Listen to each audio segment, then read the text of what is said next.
Quem vai nos ajudar a entender um pouco mais do que muda nesse próximo ano é o Jefferson Maleski, que é especialista em direito previdenciário. Doutor, bom dia, bem-vindo aqui mais uma vez ao nosso Brasil Hoje. Bom dia, Wilker. É um prazer estar aqui novamente falando sobre os direitos previdenciários. Então, a partir do dia 1º de janeiro, sobem a idade mínima e os pontos necessários para a aposentadoria. Como que isso deve acontecer? A reforma da Previdência, ela trouxe algumas regras de transição para aquelas pessoas que já faziam parte do sistema de previdenciário antes da reforma não ficarem impactadas pelas novas normas que foram mais rígidas. Assim, foram criadas algumas regras de transição que são progressivas. A cada ano que passa, elas mudam o seu critério para a pessoa poder cumprir os requisitos.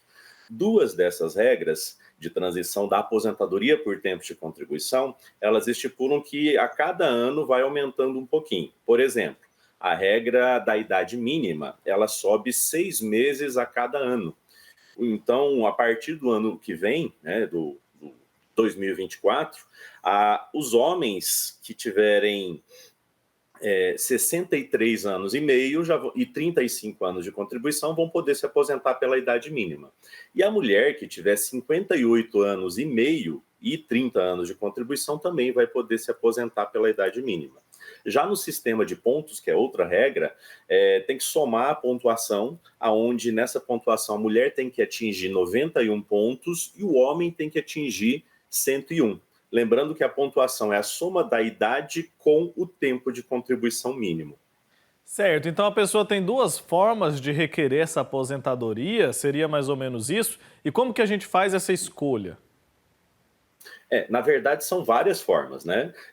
Só na aposentadoria por tempo de contribuição foram 4 regras de transição, só que só 2 delas que vão mudando todo ano. A aposentadoria por idade tem uma regra de transição também. Por que essas regras de transição?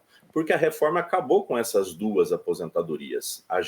Quem começou a trabalhar a partir de 2019 não tem mais direito à aposentadoria por tempo de contribuição, nem aposentadoria por idade. Eles juntaram essas 2 aposentadorias em uma só e deram o nome de aposentadoria programada. Agora, para as pessoas que estavam no regime até 2019 não ficarem sem, eles criaram essas regras de transição. Então, não é uma escolha que a pessoa faz, é se ela cumprir os requisitos. Ela pode cumprir o requisito de uma regra de transição, de 2, de 3, e daí ela vai ter que ver, contratar provavelmente um profissional da área que vai mostrar para ela qual dessas regras de transição vai ser mais benéfica, qual que ela vai cumprir mais cedo ou qual que ela vai ter um valor da aposentadoria maior. Tá, e qual que é a idade mínima no Brasil a partir de 2024 para uma pessoa se aposentar? Essa é uma perguntinha capciosa, porque como a gente tem várias regras, né, depende da regra. Por exemplo, na aposentadoria por idade, essa já fixou a idade mínima. Mulher, 62 anos, homem, 65. Só que essas regras que a gente está falando, que está mudando todo ano, pode ser que a idade seja menor. Então, a idade mínima vai depender do tipo de aposentadoria que a pessoa estiver procurando. Tá, e até quando vai durar esse período de transição que é tão confuso para muita gente, hein, doutor?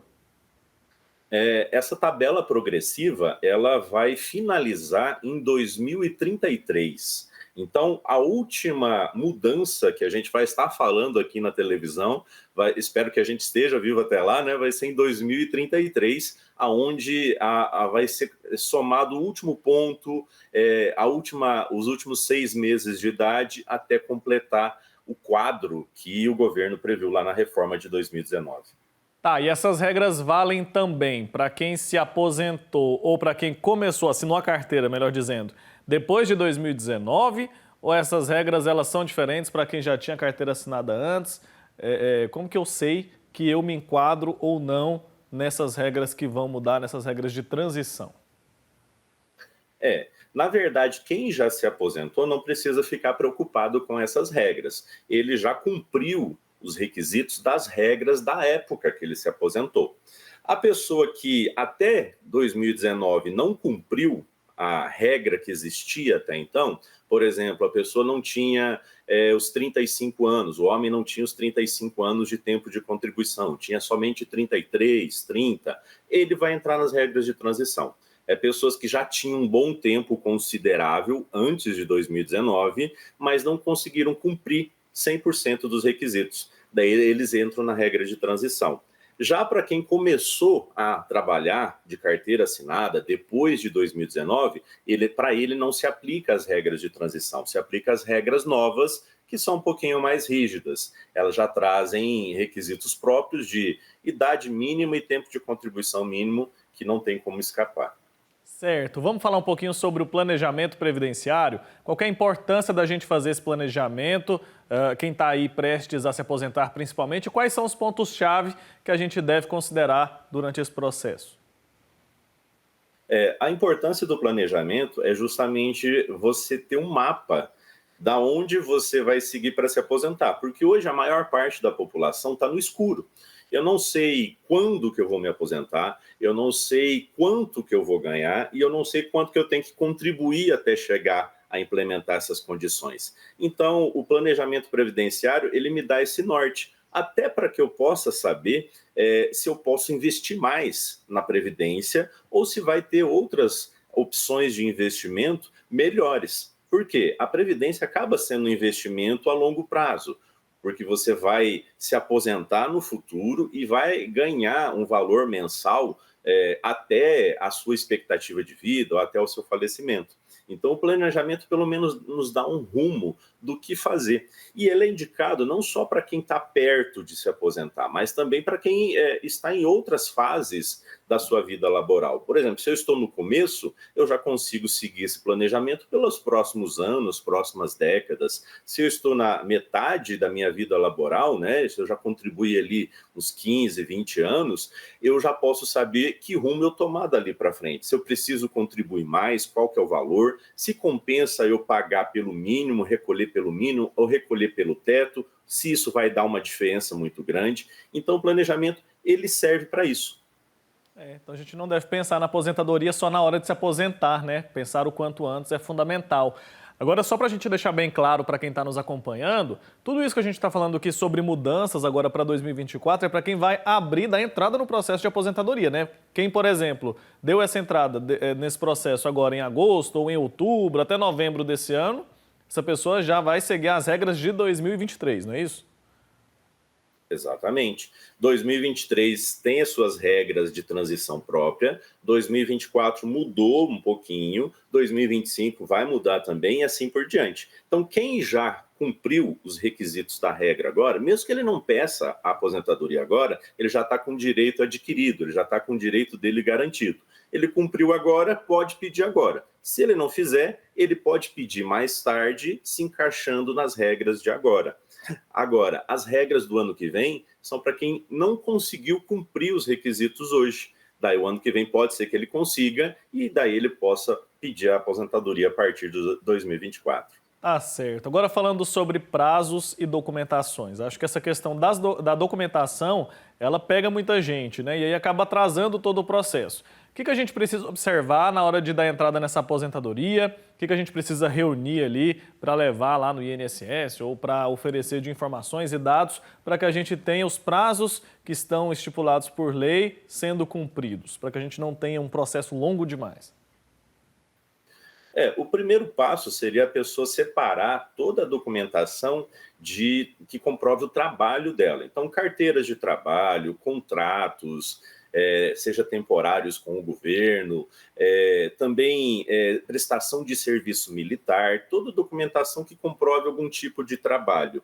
E, segundo lugar, também, separar aqueles comprovantes de recolhimento, que tem muitas pessoas que recolhem o carnê, né, durante muito tempo, aquela guia GPS. Com essa documentação, ele pode entrar no aplicativo do Meu INSS ou entrar no site e fazer uma simulação. Essa simulação, ela pode estar correta ou não.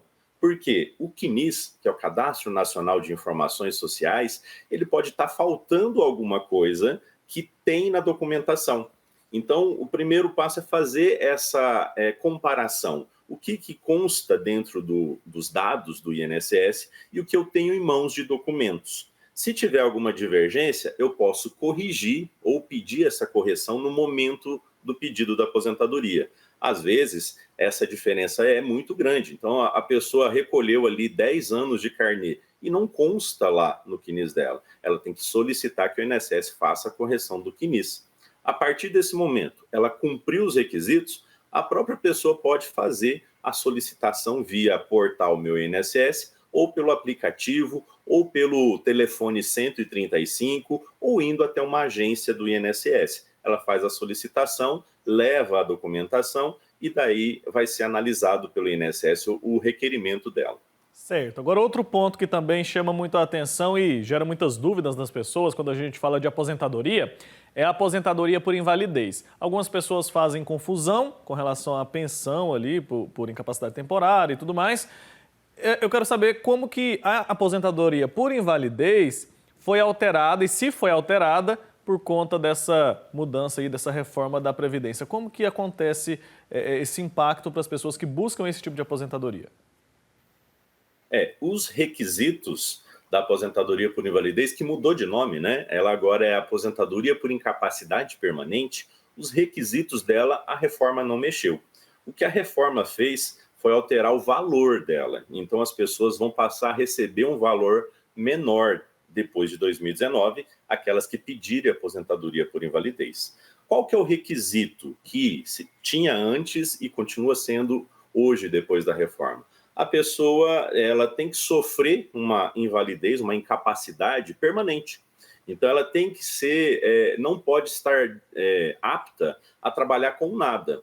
Então, aquela pessoa que sofreu um acidente, que passou por uma doença, incluindo aí a Covid, né, que traz sequelas graves, ela passou por algo que não deixa ela mais trabalhar. Um acidente de trânsito, um acidente de trabalho, ou até mesmo uma doença do trabalho, uma doença normal que tirou dela a capacidade de trabalhar. Mas quem vai definir se ela vai receber um auxílio-doença, uma aposentadoria por invalidez, vai ser o médico perito do INSS. Tem que ser feita essa perícia, ele vai analisar e falar, olha, você está incapacitado só temporariamente, então eu vou te dar o auxílio-doença por 6 meses.